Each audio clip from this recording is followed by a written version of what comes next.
Hey y'all, it's 3BW, Sisters in Love and Strength. I'm Christina, the youngest sister, here to make you laugh.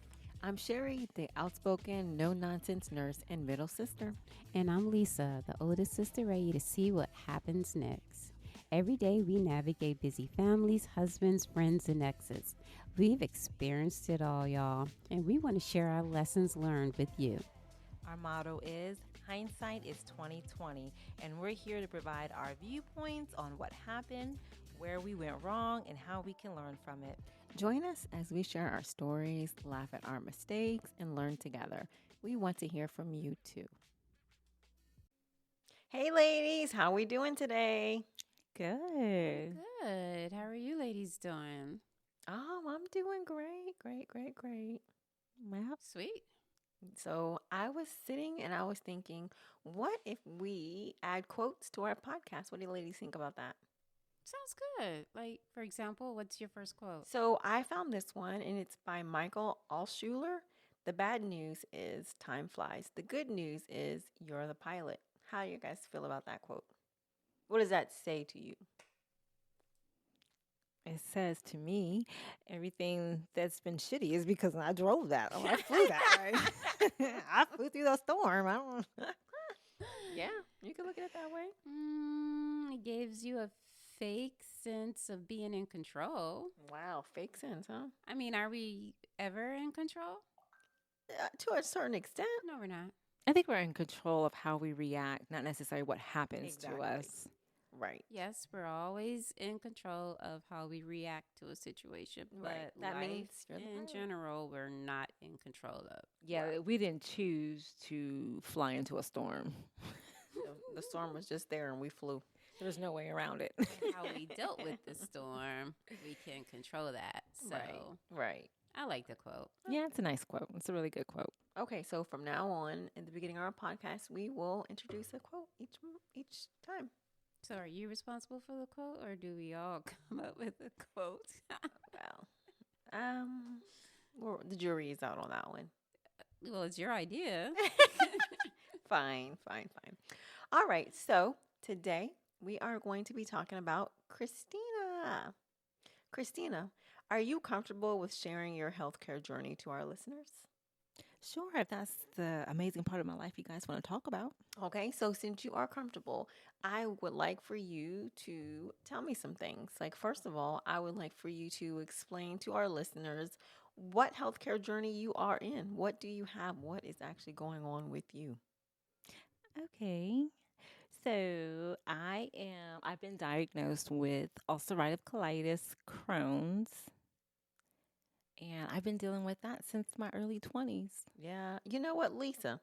Do you remember when we were at your house and Shanita was going up the stairs and she got stuck? She couldn't move? I remember. I felt like I was coming in from work, and I walked in on her and Mommy both sitting on the steps. So, yeah, Shanita couldn't get up the steps. Or Shanita, Christina, who are you again? Who were you then? You were... I was Shanita then, but Okay. everything that I went through, I reinvented myself to Christina. Okay. So, back then, I walked in on Shanita. Yeah. I And remember. outburst Christina. I've always been Sherry. Melissa or Lisa, I don't know. Right? Depends on the time of year. Yeah, depends. Okay. Especially if you're a Gemini. Like you. Okay, so you said you have ulcerative colitis and Crohn's. So, okay, so let's outline this. So tell me what happened. Like, what got you to that point to where you were stuck on the stairs and, just talk about it. So at that time, I wasn't diagnosed with anything. At that time, I was just dealing with arthritis in my hips, and that's why I couldn't move and I couldn't walk, couldn't do certain things. And I would start walking down steps or walking up, and I would just get stuck in the middle of them because it was so painful. I couldn't move. But it's a side effect to the disease that I had, which was at that time, I wasn't diagnosed yet, but after all of that was going on, I went to my doctor, and she was trying to check me out to figure out why my hips were basically locking up or doing whatever it is that they were doing. And we didn't come up with anything. So and they didn't do any testing or anything. So I actually dealt with this for several years. I just dealt with it. There was times where I would roll out of the bed. There's times I wouldn't even get out of the bed. It was just painful. I think at some point I did go see rheumatoid arthritis, and they put me on medicine, which helped, but it didn't really take it away, but it helped. But eventually I went to go see a doctor. But the how it started though was You went to go see a doctor. a doctor. I went to go see Doctor Who. so, so at some point, I did go see a GI doctor, and he diagnosed me with proctitis, which is a form of IBD, which is inflammatory bowel disease. So it was like the first 6 inches of my colon was diseased. So I dealt with that. It was a blow because I wasn't expecting that. And what got me to go see a GI doctor, because I've been having symptoms for years, but I Yeah. never got to him or her doctor, to a GI doctor. So what got me there is I would get these urges to use the restroom, and it's a constant urge, and nothing ever happened. I would sit on the toilet and I couldn't do anything, and it was just constant. So I was like, looked up to see what to do. So finally, I went to go see a GI doctor. So wait, how old were you when you were going through this part? I was in my mid-20s. And had you had a couple of kids? I mean, Yeah, I was on my third kid. so I feel like when you got stuck on the stairs, you had just had one kid, Mm-hmm. and I felt like one kid. right after that you started having issues. Yep. Well, let's say my very, very first symptom was when I was in my early 20s, and I had gotten blood in my stool. Mhm. And I kind of chucked it up to just my body had been through a lot. I just had a baby. It wasn't really anything serious. But to all listeners, blood in your stool is not normal. That is a huge red flag that you need to go see somebody. But of course, I didn't go see anybody. So, You didn't- yeah, I had 2 kids. And it was after my third kid is when those symptoms came that I couldn't ignore it anymore. Okay. All right. Yeah. And then that's when it was only my first 6 inches. So then I started seeing a GI doctor consistently, and, and that good stuff. And they put me on suppositories, which I hated. So I did not take my medicine the way I was supposed to either. But let me ask you this. Do you think having kids, do you think that was part of why it progressively got worse faster? I think it is, but I'm not a doctor. But that's my take on it. But I will say, after each pregnancy, the disease got worse. It did. It got worse. But during the pregnancy, it disappeared. Like I had no symptoms, no issues. I was normal. But it seemed like it went on pause. So after I had the baby, within 3 months, I would always get a new symptom. Hmm. So it's like it was just like, Yeah. That's strange because it feels like when you're pregnant and your body is doing more and you're now doing it for 2 people, it just seems like your symptoms would get worse during that time period versus right after. Yeah, when and your body's going back to normal. right. And then I knew that I had no symptoms or no issues, but when I went to talk to one of my doctors, I can't remember who this doctor was, but I was like, it gets worse, like after every pregnancy. And he was like, huh? He was like, you have symptoms during pregnancy? Because they even know it doesn't happen the symptoms kind of clear up, I guess. I don't know why it is. Because he was like, there's no way that you're having these symptoms. I was like, no, that's not what I said. I had to explain. So he kind of like reconfirmed that I shouldn't have any symptoms, which is true. I really didn't. I didn't have any issues. So if I could be pregnant forever. Oh, God, get out of my head. I was Right. just thinking, well, why don't you just say pregnant forever? Oh wow. That would be too many mouths to feed. Oh God, my body would be horrible. I have to pick my uterus up every couple of feet. No, it's not gonna happen. But yeah, if I could, that would have been an option. Yeah. Yeah, definitely. Okay, and you said that you didn't take your medicine like you were supposed to. Yeah, I did not, because And I would say in the beginning, like the first 10 years, it would only rear its ugly head like every couple of years. I would have like a really serious, it would come out of remission and be really serious. But What is coming out of remission? Your proctitis or yeah, so basically they give you these medications to put it into remission and to keep it there. And for the most part, it did, but it'd just be them times where it's just like, or you you know, weren't taking it? I wasn't taking it like I was supposed to. So let me ask you this: the medication that they give you when you start taking that, and it's supposed to put it into remission, does that happen almost immediately I when don't taking know. the medication, or does it happen over a period of time? I think it's over a period of time. Yeah. Okay, Yeah. and it works 100% I mean, if I'm if you're coming, taking it. I don't know. No, it's no. I don't think it works 100% of the time. No, I don't. Yeah. I don't have that much faith in medicine. I, it probably could have worked a lot better. I would say I wouldn't be where I'm at today if I would have done with the right thing and took the medicine, even when I was feeling fine. Because when you have this false sense of, Mm-hmm. like Yes. Like you don't so. need to take the medicine because you feel good. Right. Right. So Mm-hmm. it just didn't feel necessary to pop pills every day or to pop a suppository. It just, Yeah. to me, wasn't necessary. So you didn't have a difference. You didn't feel a difference overall when you were taking the medication versus not.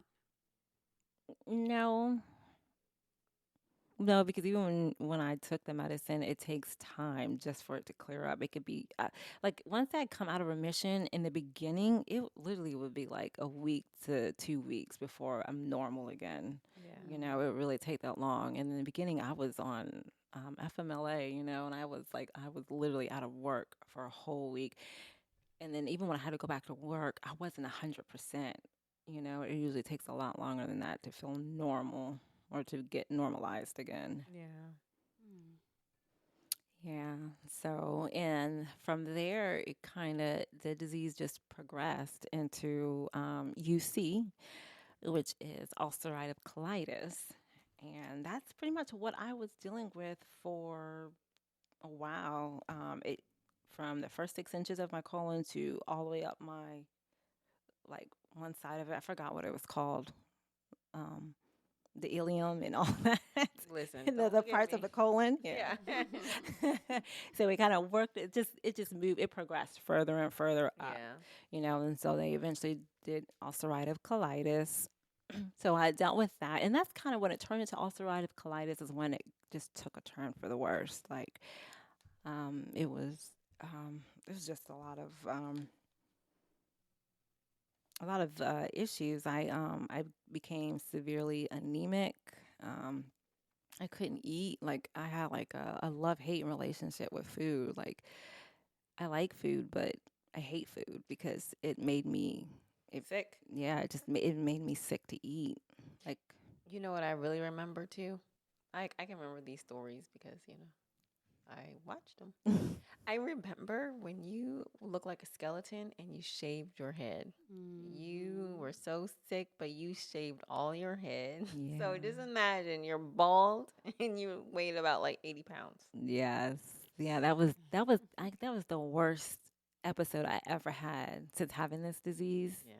That was one of the worst. I don't remember why I shaved my head, but we called Tasha over and she Yeah. shaved my Was head. it was your hair coming out at Yeah. all? You Yeah, have a big issue with hair Right. coming out. So I'm Yeah. sure you cut it all off because your yeah. hair kept Your hair falling was out. coming out. Yeah, and I don't know if it was just the medicine I was on, but yeah, I was losing a lot of hair, and I just couldn't take it anymore. So I just wanted to shave it off, and my hair was already short, so Yeah. I don't even know Yeah. what. I just didn't want to deal with it anymore. Yeah. And then yeah, and then I had gotten acidic pimple, and I think those, from what I can remember, it comes from the disease as well. It's something that you can get, and I was in bed for, kid you, like 7 days straight, and the pimple, it's underneath your skin, so you really can't see it, but it had busted because I was laying on it so much, I guess. So Burst. it burst, and it ate a chunk of my collagen. So like my face was just deformed. I was Dented. like 80 something pounds, and my hair was shaved. So yeah, I looked like You were I- sickly. yeah, like I literally walked out of a grave. I remember that. Yeah, I You know what remember I remember about that time? What? The hookah. that. Yeah, we were. Yeah, that was after. I think I shaved it that day, and then we had the hookah because I was feeling better. And you had that prescription card. We got, yeah, we were smoking, laughing, and that was a really Yeah. good day. Yeah. It was fun. It was fun, but it took a while to get there because before that it was. Yeah. Uh, Yeah. yeah, those are good memories. Yeah. I also remember your heart was racing and you was like, oh my God, oh my God. So we had to go to the hospital. Yeah. And when we went to the hospital, they're like, ma'am, what kind of drugs did you take?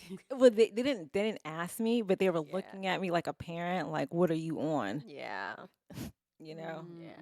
And I couldn't understand because I kid you not, I didn't even take drugs that was prescribed to me. But you asking me about some illicit drugs, and I Right. didn't know like drugs could be the reason why my heart was racing. Right. But it wasn't even that. It was the fact that I'm dealing with ulcerative colitis, and my body is like malnutrition, and Yeah. it's just going through so much. I'm sure dehydrated, Yeah.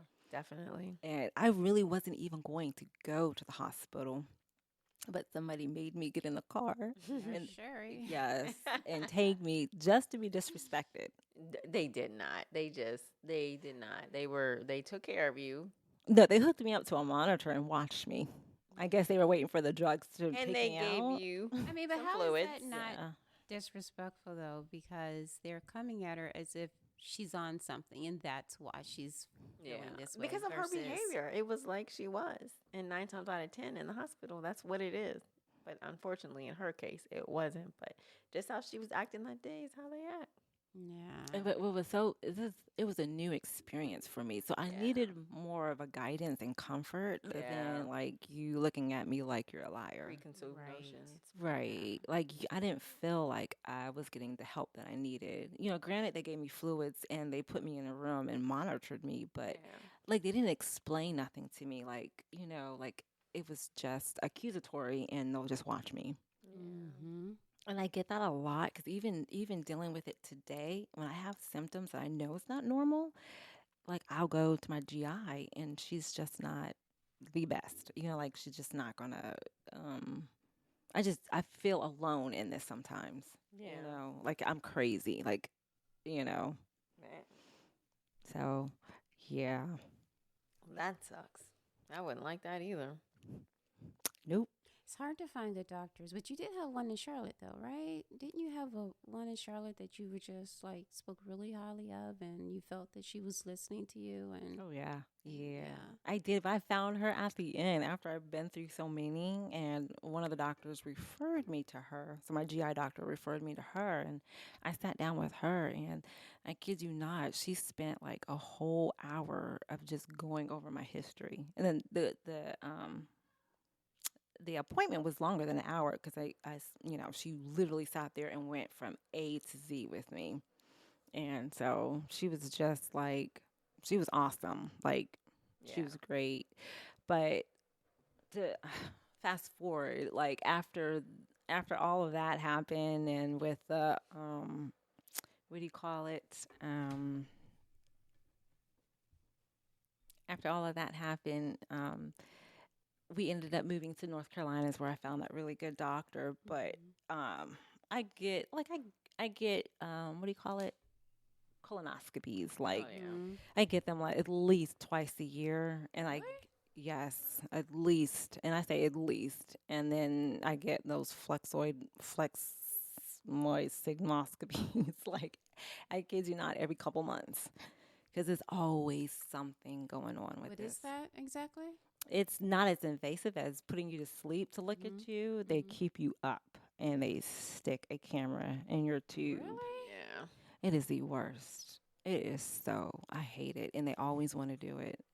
It's just, I remember I had to first do a colonoscopy and I had to drink like a 64 ounce of Gatorade and stuff. Yeah. That was the worst thing ever. I hated it. Now I don't have to do that, but now they just stick a tube up when you while I'm up, and it's almost as Uncomfortable. bad. Yeah, Oh yeah. my gosh. Yeah. Wow. Yeah, So that sounds worse. let's talk about your surgeries. What kind of surgeries have you had? So I had surgery right before COVID. In 2019, at the end of 2019, I had a surgery because I was going in for my normal colonoscopy, and so the doctor wasn't able to complete it. So after they woke me up, it was like we weren't able to complete it. And the reason why they couldn't complete it is because there was so much tissue that had grown that he couldn't get past it. So what he did was he just took a biopsy to make sure that they didn't see cancer Yeah. because he said it looked really suspicious and it's not consistent with ulcerative colitis. It's more, you see this more in Crohn's patients. Okay. So he wanted to do a biopsy, and he said that the thing is, though, they weren't able to see what's on the other side. So he recommended me to a surgeon. So I get recommended to a surgeon, and when I see the surgeon, she agrees that I need to go ahead and remove my colon. So, but everything did come back negative. So there was no cancer, but and at that time I was in a lot of pain, and Yeah. I'm assuming it was because of all that overgrown tissue. Mm-hmm. So it was very painful, and they told me, this is essentially your cure, because once you remove the colon, then you won't have UC anymore. So all I hear is a No more. cure. Yeah. That means no more getting up 2, 3 o'clock in the morning in excruciating pain, and no more having, pooping on myself out of, so I just heard a cure and I was like, yeah, sounds great. Let's go for it. So that was my first surgery. And that's when they removed my entire colon. Mm-hmm. And then. And then then I had an ostomy bag. So no more medicine, no more anything. All I had to deal with was an ostomy bag. And that was a different evil. So mentally, I was fine. I thought I was fine mentally. It was cool. Um, but there was a time where me and my husband were out and about, and then I came home, and I was just like cleaning the table off, and my bag spilled. It busted open, and it was full of. Yeah. Yeah, so it was all over. It was like my whole leg was just warm. Like I didn't even know. I'm just doing it. All of a sudden, I felt warm. I was like, yeah. Oh, and then I smelt it. Okay. Yeah, that smell hit me. Okay. So that was the first thing. That was the first incident with the ostomy bag. And so Was that the only incident? Or you had many more. Okay. All right. many incidents. Did you get many. used to having it? Did I get no, but I never gave it a chance because I knew it was temporary. So I had to have it for at least 6 weeks to allow my intestines to heal. Okay. But then COVID hit. Mm-hmm. And so I wasn't interested in going back. So I ended up having it for a year. Mm-hmm. So I have a year of an ostomy bag, which I think one of my worst things that happened was when I would take a shower. Oh yeah. Yeah, so now the ostomy bag can get wet, but me not knowing and me being who I am, I remove everything so I can clean everything. And wearing an ostomy bag, you have like a nice sized portion outside. Stoma. Mm-hmm. Yeah, outside of the stoma, there's a nice Oh. portion of it that is covered in tape, the sticky part. They stick it on you. Yeah. So after about a day, I'm just literally just scratching. Like, you have something like something stuck onto you constantly. You just get really itchy. It just itches like constantly. So, every day I'm getting in the shower and I'm removing it so I can clean it. Yeah. So, one time in particular, I was in the shower and I washed up. I was all good. And so I'm about to get out. So I turn the water off when I get out, and all of a sudden it's like, and I look and I literally shooted, defecated all of this poop all over. And Oh I my was like, gosh. yeah. So I turned the shower back on and cleaned myself off, turned it off to get out again. And it happened again. Oh my So gosh. it just kept happening. And I don't even remember, like, I don't time my eating. I don't do any of that stuff. I'm cured. So I'm going to act cured. You know what I'm saying? Mhm. So I couldn't get out of the shower. Like every time I tried to get out, it would just poop everywhere. So at one point, I just gave up and I just sat on the shower and just cried. Why Oh. wouldn't you just change in the shower? Like when you were done, just get Because the everything was on supplies. my bed. Like I would literally set everything up. So when I get out, that's Yeah. the first thing I do. I dry it off and I go right there. I don't worry about getting underwears, nothing. I just go and take care of the ostomy, Hmm. It bag. probably would have been smart to keep it closer. It, you know what? After Hindsight that, is I'm sure she 2020. did. Yeah. But literally, if it's there's just no controlling it. Like Hmm. when it wants to come, it's coming. And I did this like 5 or 6 times, just trying to exit. And I just literally just sat there and just waited for it to allow me to leave, you know? Mm. And then I would hurry up and go and just hurry up and put it on really, really quick. And even then, it starts to come out. So sometimes I would have poop on the outside of mine, which means I Yeah. have to take another shower. Mm. So it was the worst thing, and I should have just been getting in there with the bag, but Yeah. you live and you learn, You and do. that was a horrible thing. So Mm. that was probably one of the worst things with the ostomy bag, other than mentally, you know, You have to be prepared for Right. that. Yeah. right. You You mentally have to prepare from just pooping out of your stomach do. now. Right. You know what I'm saying? Definitely. But it allowed me a freedom that I Right. don't have now. And outside of that, outside of those issues, overall, your life improved. Oh yeah, yeah. Because I had no symptoms. Like all my symptoms, the arthritis, the pain, like I was normal. I felt Yeah. like I did before I even knew I had anything. Like I was just totally normal. It was just dealing with the ostomy bag. Right. So it was a great, great experience. That year was the only year I had in the last 20 years. You know what I'm saying? Yeah. So yeah, but I did go back and reconnected everything, and that was an additional 3 more surgeries, Reversing it. reversing it. So yeah, so what they do is they take because they remove my entire large colon. So all I have left is my small colon. So they take it and they form it into a J, which acts as a reservoir, like my ostomy bag is. Now it's internal. So they was like, They basically do that to give you, your normalcy back or whatever. So. Yeah. And did that work for you? No, it didn't. It did not work. So after all the surgeries and everything's done, I started not being able to sit.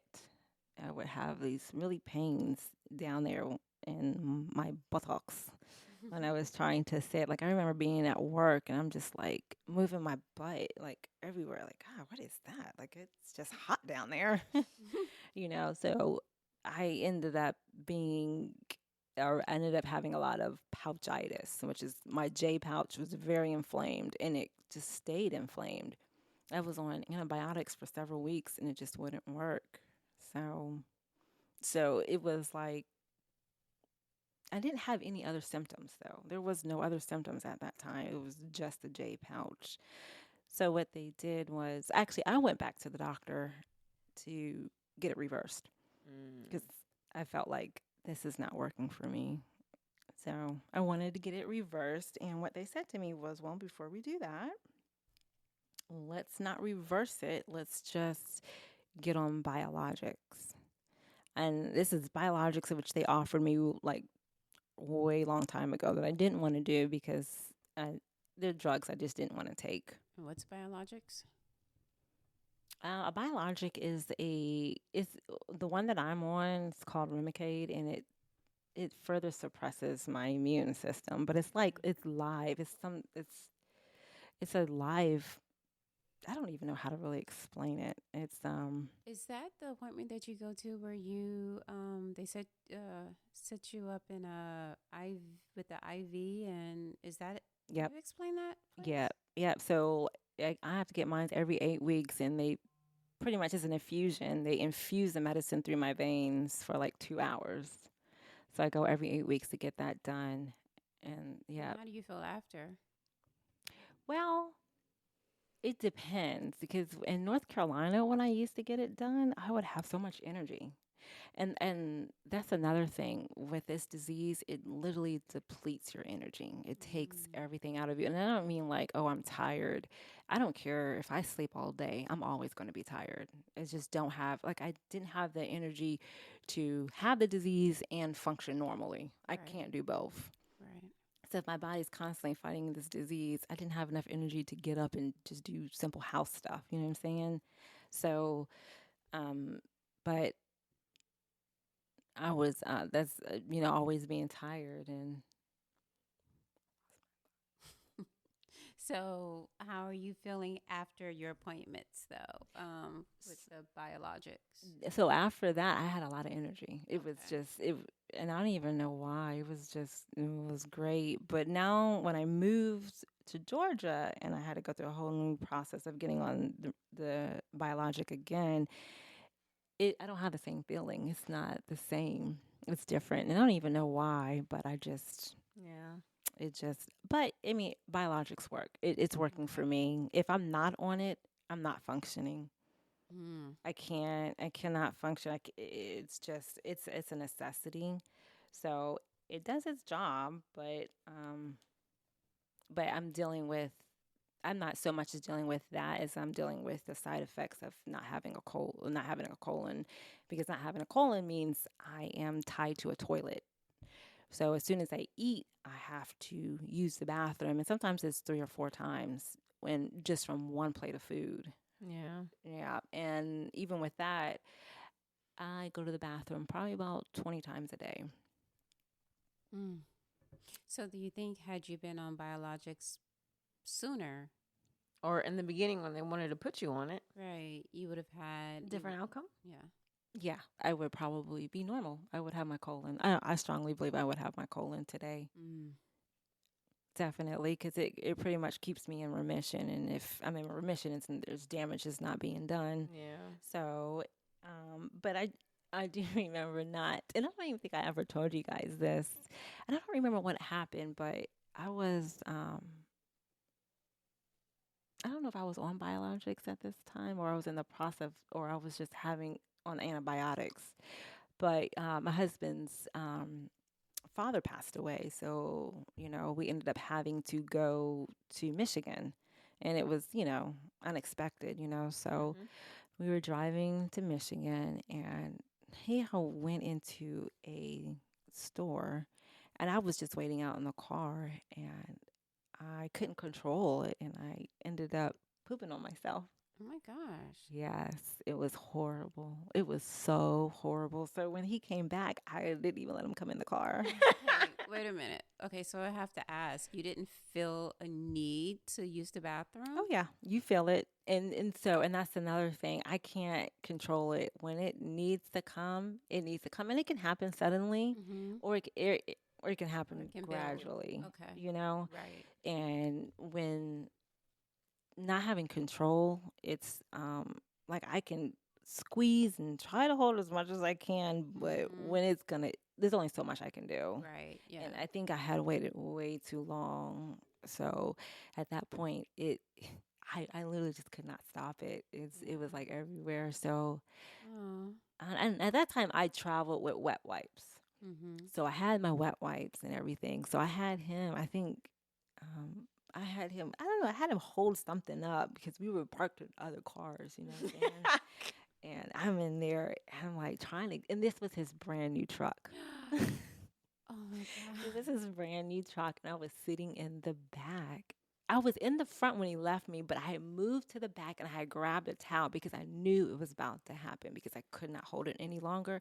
And I couldn't walk to go get him because the more I move, the more it comes. So I Mm. knew I had to just sit still and just try to be calm. But even at that time, nothing happened. So I ended up just doing it in the back seat of his car. Oh Lord. Yeah. Yeah, that And he's such a soldier because he doesn't even care about shit. Like, there are so many times where he has cleaned my poop. Because usually when it's that bad, I'm not like, I can get up and just, oh, okay, and start cleaning. I'm sick. You know what I'm saying? So I'm not feeling well. I'm lying down, and yeah. there's like just a trail of shit. Oh my God. Like, I'm joking, but sometimes accidents happen and Yeah. he's literally in there cleaning it up. Wow. Yeah. So after that, after we went to Michigan to to bury his father, that was the first time I started using diapers. Mm. Oh, really? Yeah. You should have been certain things. I Wow. wasn't mentally prepared. But I only used them when I traveled, Right. Yeah. especially when it's like I can't be spontaneous. Like everything has to be like I have a Planned. routine and I have to stay Right. to that routine. Yeah. Don't come like, hey, you want to go to the movies? No, it's not on the schedule. So my kids don't really understand that I can't be spontaneous. So when they have things to do, like we get up, and you know how you get up on Saturdays and you run all these errands and you do all this stuff. Like I can't do that. If I do, I have to prepare myself for it. So I won't eat. So I can actually function and be a parent and run here, do this and do that and do that. So I don't eat out most of the time. I just cannot eat out, or if it's the last thing I do because I know I'm headed straight home. Um, and I generally take Imodium pills with every meal, but they don't work. Like what Imodium does is it slows my intestines down, so it allows me not to use the bathroom as much. But it doesn't always work, so Okay. I don't eat the way I'm supposed to. But what does your diet look like though? Like It don't look at her. is what are you allowed to eat that does not affect you in that Um, way? Well, right now, what affects me is like beans and Everything. milk. Yeah, but for the most part, even with my doctors, they tell me that I have to figure out what bothers me and what Mhm. doesn't. So I have to journal and see, But I never do that. I I just want to say, ate. have you journaled? Yeah. No, like I know certain things because I know, like Mexican food. Mhm. But You know, that's kind of like everybody though. You know what I Yeah. mean? There's like certain types of yeah, like Especially well, Taco it's like Bell. anything everybody. high in fat or grease or any like Yeah, yeah. Right. And it does affect like everybody, but the mhm. difference is I can't control my poop. Like Mhm. it's more violent. You know what I'm saying? Right.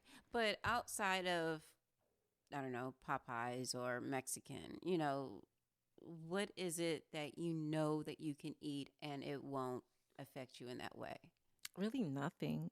Because what doesn't affect me today could affect me tomorrow. Oh wow. So it's almost like I'm at the mercy of my body. You know what I'm saying? Mhm. Because I can eat a bagel and yeah, it does nothing to me. Like it's perfect. But the next day I'll eat it and it just tears me up. Mm. And I don't know if I'm going through something. I don't, it's kind of like, mm, but what's safe would be like rice. That's always been safe. Like I can handle rice. It doesn't generally, unless I'm like in a real, like, it's out of remission. Mhm. Because when I'm actually in a flare up, I can't eat anything. I don't even have a desire to eat. Like I can go for a very long time without eating, Mm. but then I'm weak, so you have to eat. So I'll eat broth and stuff like that. But even after I come out of remission, it sometimes it's so bad I'm so scared to eat because I don't know what is going to happen. It's So just outside of the stomach issues having to use the bathroom, are there additional pains that kind of shut you down as well? Like even now? yeah, I have pains now. Like, well, if I'm on my biologic, for the most part, I'm okay. I have some cramping, and they're not like period cramping. It's almost like somebody's squeezing my stomach really hard. So I have some things which kind of says, maybe my biologic is not working the best because um, at the end of my 8 weeks, I feel the pains even more. So like it's Mm. really time to get back, get more medicine in me. But other than that, I really don't have to deal with too much. I have complications sometimes where the disease is still in remission, but I might have a fissure, which is a tear, which is excruciating all in itself. Yeah. So having a tear down there, it's painful. And then just the constant need to use the restroom and not being able to hold myself. Because when they removed my colon, they also removed some of my rectum. So my sphincters aren't Sphincter. my sphincter. It doesn't like, normal people will feel the need to, oh, I have to use the bathroom, but you'll keep going on about your business and, until you're really ready to go. But with me, it's not like that. Like if I feel the need, it's because it's already coming out. You know what I'm saying? So I literally have to squeeze, like physically squeeze it so I don't go on myself, and I can't walk and do that at the same time. So sometimes I'll be like at Target and or some other store, Yeah, because we don't go to Target. not for March or April actually. I haven't been to Target, but I remember once being at Target and I had to use a bathroom and in I just started sweating all over my body. I just get really clammy and sweating and I can't move. So I'll just stop like in the middle of the aisle and I just sit there and wait till this whole rush just goes away. And once that goes away, I just start making a straight line to my car so I can get home. Yeah. Somebody doesn't go to Target, but they work there. But it's not about somebody. It's about Christina. That's on the next episode. So, how do you feel like you're doing today? And tell me what important lessons you've learned with your disease. Well, today I'm still dealing with it. I'm still, I feel like I am in a prison still. You know what I'm saying? I'm not cured. That was a lie. I'm not cured because it has now progressed, and my colon is thinning out, like it's constricting. Mm-hmm. So, and it has moved up further my small intestines, and they're telling me that it looks like I've had Crohn's this whole time, and it wasn't UC. So I'm still taking these biologics. I'm on methotrexate, which is another harsh drug, which suppresses my immune system. So, so basically, they're just suppressing my immune system so I won't attack myself. So at this point, I'm on my journey now to go back to an ostomy bag because it's hard to be a parent and to be to be in the situation I'm in because I don't know how to do anything other than not eat so I can function Yeah. or just stay in my house 24/7. And that's pretty much what I've done. Yeah, you're a prisoner to your house and the toilet. I know. Yes, or you have to schedule it with me. And you can't really schedule life. No. Yeah, but it's been a journey, and it's my journey. So, in hindsight, which is our motto, what I would tell myself is take the medicine. Yeah. I should have Yeah. took the medicine. Should have took what they offered me, and also I should have been more of an advocate for myself and actually look into this disease and learn and maybe reach out to other doctors, such as a functional Getting a doctor. second. Yeah. Yeah, and see other options there are out there other than just being on these harsh drugs and losing my hair and losing my weight and hating food and just letting it consume my life. Yeah. Okay. Well, hindsight is 20/20, like we say. Yes, it So is. really, you would tell your listeners to do the opposite of you. Yes, Get a do. couple. Yeah. Yeah. Yeah, get a couple of Opinion. opinions, like, and Research the disease. Try to learn about it. yeah, I'm enjoying the UCA and Crohn's what is it? You know how they always I forgot what it's called. Um they have a Support groups. Like. yeah, support groups for people, Yeah. and they're really great because they'll tell you what to eat. Mm-hmm. They'll tell you how they deal with things. It's just a lot of good information out there that I Yeah. didn't do. I kind of just Yeah. stayed to myself and just really became a victim of the disease instead of, you know, Yeah. Yeah. You got to be your own advocate. Definitely. definitely. Well, I really do.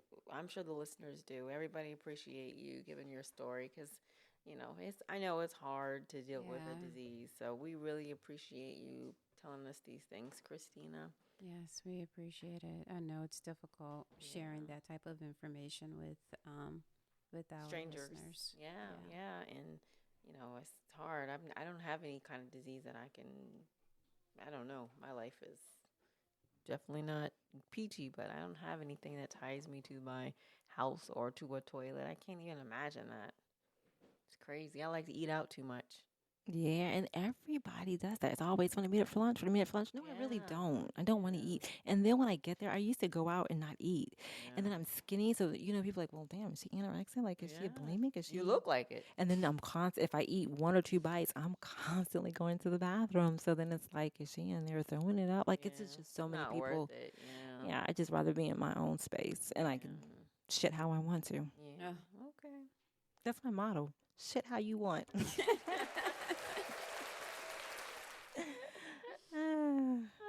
Well, we appreciate this insight. Yes. Thank you very much for sharing. So we're going to, on a lighter note, Yep. On a lighter note, we want to talk about 3BWUnfilteredPodcast.com. We would love for you guys to go there and share your story because we don't want to just share our story. We want to hear from you guys too. So if you scroll all the way to the bottom of 3BWUnfiltered.com, and at the bottom, you'll see a link that says share your story. And you could just click on that and let us know what you are dealing with or give us anything that you want to share with us because we would love to hear it. thank you, Christina. And now we are going to discuss the April Mad Love giveaway. Hey guys, so for our giveaway for April, it is Mad Love. If you go to 3BWUnfilteredPodcast.com, go to the giveaway link, and you're going to scroll down and you're going to see it's the Mad Love brow stamp. So scroll down a little bit further and you're going to see subscribe for a chance to win.